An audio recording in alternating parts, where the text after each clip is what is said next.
What's going on, diecast collectors? This is OBB, the diecast news guy, returning once more to bring you all a NASCAR Authentics diecast review on Carson Hocevar's 2024 Delaware Life Chevrolet Camaro for the NASCAR Cup Series and Spire Motorsports. And man, we are just getting so spoiled with so many Spire Motorsports diecasts coming out, and this is the first one I'm finally reviewing for the NASCAR Authentics version of Carson Hocevar's GL mold, and this is going to be pretty cool as it is part of the 2024 Wave 9 lineup. A really solid choice to say the least, even though this guy is quite controversial, as we probably want to call him Caution Hocevar after all the things that's happened. But this is a rookie car, so it is going to definitely have some value to it very soon. But there's a box if you guys want to see all that with the collect them all, and I think it's now appropriate for me to now showcase the unboxing and start the diecast review of Carson Hocevar's 2024 Delaware Life car. And alrighty folks, we got this diecast out of its box, and man, what a beautiful diecast that we got right here. Like I said, the introduction, first time we ever got a Carson Hocevar diecast for NASCAR Authentics, and I guess you could say it was well deserved and quite respectful to say the least. But this is also the first time I'm reviewing the GL version of the NASCAR Authentics version, and oh good God almighty, what on earth happened to the front grille? Holy jumping Jesus, look at this front grille. Good God almighty. Wow, this grille, I mean, wow. That is, I don't know, guys. I think that looks a little cockeyed, just a little bit. I don't know. Do you guys think that would pass NASCAR inspection? Well, if you guys haven't seen my newest What's in Stores video, I probably recommend you guys checking it out because I had some good things to say about this. But wow, not a good first impression with the GL mold. I probably could have got that other because there was two Delaware Life cars in that What's in Stores video.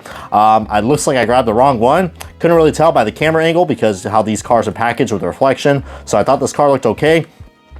But yeah, with the decals not looking too good. I mean, that could be something I could probably fix with the custom maker probably. But wow, that is bad. That is freaking bad. But it's a $5 car. We have seen worse.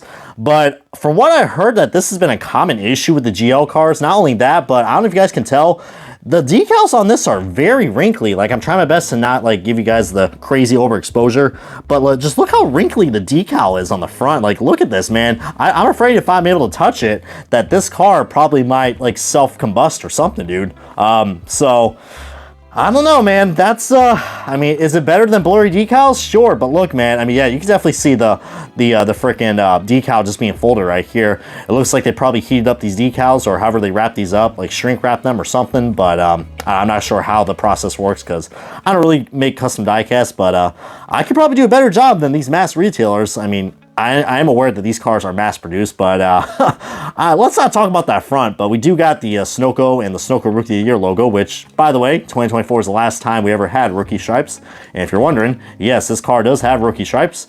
It does look like, well, yeah, look at that, man. Look at this. I've never seen so many wrinkles on the diecast. Like, God, this car just has so many decal wrinkles. It's not even funny. I'm a little worried that the rest of my Chevrolet cars are going to be like this. But comment below if you guys actually have this issue too. But I guess that's a caveat you get for cheaping out and actually getting a $5 car. I mean, to be honest, I wouldn't be surprised. I'm glad they didn't raise the price up on these things because I'd be a little ticked off about that. But I guess you could say that wasn't quite respectful for those guys after all.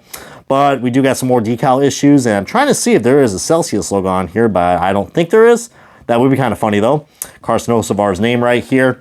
And anybody who is familiar with Carson Hocevar, and we got these nice little GL tires too, which I do like. As you can see, these cars look a lot more to what they look like to the real car. We got that nice big spoiler on the back, which we will be doing a side-by-side comparison of the other Chevrolet Camaro car coming out. They see, of course, white interiors with the with some paint chips on the front. A detailed interior. Can't believe I'm saying that, but at least that part looks good. Some people think that the window nets do look a little odd. The pillars are a little more smaller too.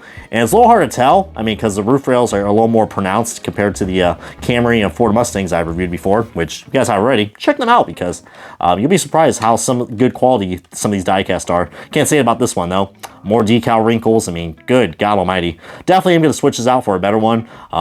I mean, I don't know, maybe I'll make this to a donor or something, and I don't know, maybe this will be my good attempt to actually do a custom diecast now, since I have a car that has a big flaw. I mean, good God. I almost had a rant for a second, But yeah, Carson Hocevar, as you guys can see, this paint scheme is pretty much laid out exactly like all the other Spire cars. I mean, I'm looking at the Nick Sanchez car for a reference, and also well, Justin Allgaier, but it's not really. Oh God, there's another paint chip. Good God, Lionel. Oh, more decal wrinkles.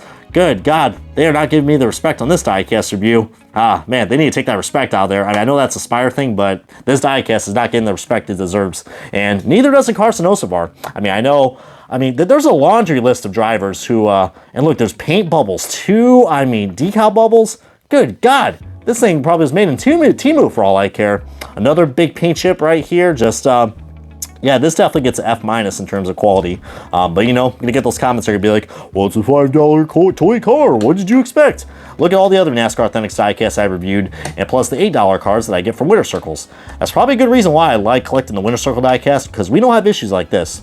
I mean, I understand. I mean, it is a new company. It's a new factory that's making this, but I'm hoping that this is something that they're going to work on. Plus, I also heard with how these decals are laid out, it seems like they're much more easier to like strip out. But of course, with the quality issues out of the way, Carson Hocevar, and I was trying to say before that this paint scheme is exactly laid out like the Corey LaJoie Gainbridge car. As I know this review is all over the place, but heck, this diecast is already all over the place, so I guess we're fitting the vibe quite well. Shout out to anybody who uses Delaware Life, or if you guys live in Delaware. I know that's a bad pun, but yeah, the quality's not good, but we got the Premier Security.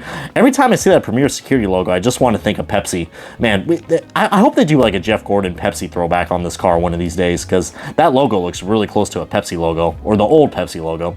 And we got the Ziegler Automotive Group, and you see, this is a detail that I really do like. We got the air vents right here on the rocker panels, which that's something we only had on the blurry decals before.